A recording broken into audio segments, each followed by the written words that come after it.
नाम गुमनाम, काम सलाम। कहते हैं फिल्मों में हीरो वही जो दिखता कम, पर कहानी उसी के दम पर चलती है। अब जरा ठहरिए, सोचिए कौन है वो हीरो, नाम किताबों में कम पर जिसकी परछाई आज भी हमारी सरहद पर पहरा देती है। ब्लैक टाइगर, असली नाम रविंद्र कौशिक। 11 अप्रैल 1952, श्री गंगानगर, राजस्थान पर बिल्कुल सादा घर और सपने बहुत बड़े। कॉलेज का मंच और मंच पर खड़ा एक लड़का तालियों के गूंज के बीच किरदार में इतना घुस गया कि लोग भूल जाएं कि ये डायलॉग नहीं हकीकत है। हुनर था एक्टिंग, और इसी हुनर को रॉ ने अपनी नजर से देखा और उसे अपनी तरफ खींचा।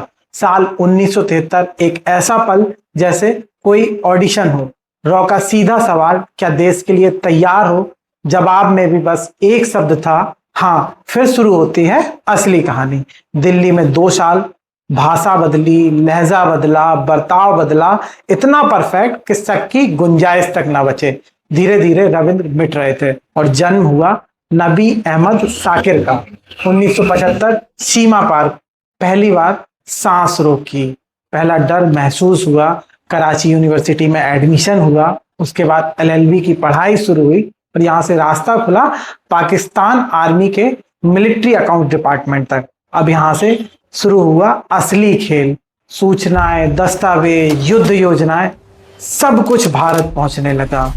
कुछ लोग कहते हैं कि वो मेजर बने, कुछ लोग लिखते हैं कि बस क्लर्क थे, पर जासूसी की दुनिया में सीधा फंडा है, रैंक नहीं एक्सेस मायने रखता है, और एक्सेस उनके पास था। 1979 से 1983 के 4 साल के बीच में 400 तूफान जैसे दिन, पाकिस्तान की टॉप सीक्रेट फाइलें, मूवमेंट, सारी युद्ध योजनाएं, सब का सब हिंदुस्तान पहुंचा। कहा जाता है कि इस दौरान हजारों भारतीय सैनिकों की जान बची, कई युद्ध टल गए, और इंदिरा गांधी जो तत्कालीन प्रधानमंत्री थी, उन्होंने नाम दिया ब्लैक टाइगर। ब्लैक टाइगर ने कराची में ही निकाह किया। एक बेटी का भी जिक्र जो है वो मिलता है, पर असल जिंदगी में जलती लकड़ी जैसी होती है कि पास रखो तो जलाती है। घर वालों को सच्चाई कभी ना बताई, क्योंकि नियम साफ था कि पकड़े गए तो देश का नाम नहीं लेना। सोचिए, आपका नाम नबी है, पर हर धड़कन कह रही है कि मैं रविंद्र हूं और भारत मेरा है। सितंबर 1983 में रॉ का एक एजेंट इनायत मसीह पकड़ा गया। पूछताछ हुई, परतें उधेड़ी गई और ब्लैक टाइगर का कवर फट गया। फिर उसके बाद गिरफ्तारी होती है, क्लोज डोर ट्रायल होता है, और पहले फांसी की सजा दी जाती है और फिर वो सजा उम्र कैद में बदलती जाती है। जेलें बदली, सियालकोट से कोट लखपत, फिर मियांवाली, पर जंजीरें वही रहीं।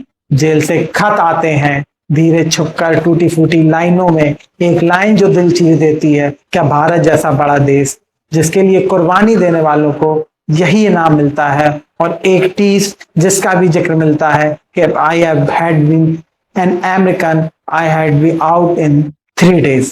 पर सच यही है, उन्होंने नाम नहीं बताया, देश नहीं बेचा, कब्र के भीतर भी भारत रहे और दिल के भीतर भी भारत रहा। 21 नवंबर 2001 में मियांवाली जेल में उनकी बीमारी, टीबी और दिल की तकलीफ से बड़ा असर पड़ता है, और उससे भी बड़ा जख्म होता है पाकिस्तान का टॉर्चर, और ब्लैक टाइगर हमेशा के लिए खामोश हो जाता है। खबर हिंदुस्तान तो पहुंचती है, लेकिन कई दिनों के बाद। राजस्थान में एक माँ सालों दरवाजा खटखटाती रहती है, पर जासूसी का नियम तो यही है, पकड़े जाओ तो कोई नाम नहीं लेगा। सिनेमा में उनकी कहानी से प्रेरणा ली गई, बहसें हुई, पर असलियत किताबों में आज भी खाली पन्ने के जैसी है। सोचिए, नाम आपका नहीं, पर आपका नहीं, घर आपका नहीं, जवान आपकी नहीं, जमीन आपकी नहीं, दुआ आपकी नहीं, पर जो आप सांस ले रहे हैं वो आप अपने देश के लिए ले रहे हैं। यही ब्लैक टाइगर है। दिल में इंसान, दिन में इंसान, रात में वतन की ड्यूटी। कहा जाता है India is yet to recognise his effort. ये लाइन हमारे लिए आईना है। नाम किताबों में मिले या ना मिले, पर दिल में जगह जरूर होनी चाहिए। तो जब भी तिरंगा हवा में लहराए, बस एक खामोश सलाम कीजिए और कहिए, ब्लैक टाइगर तुम अमर हो। मेरा नाम है शिवांग श्रीवास्तव और आप देख रहे थे द साइलेंट ट्रुथ का खास बुलेटिन शख्सियत। अगर आपको हमारा ये वीडियो पसंद आया हो तो उसे लाइक करिए, शेयर करिए और कमेंट करिए, और अपनी राय हमें कमेंट बॉक्स में जरूर दीजिए।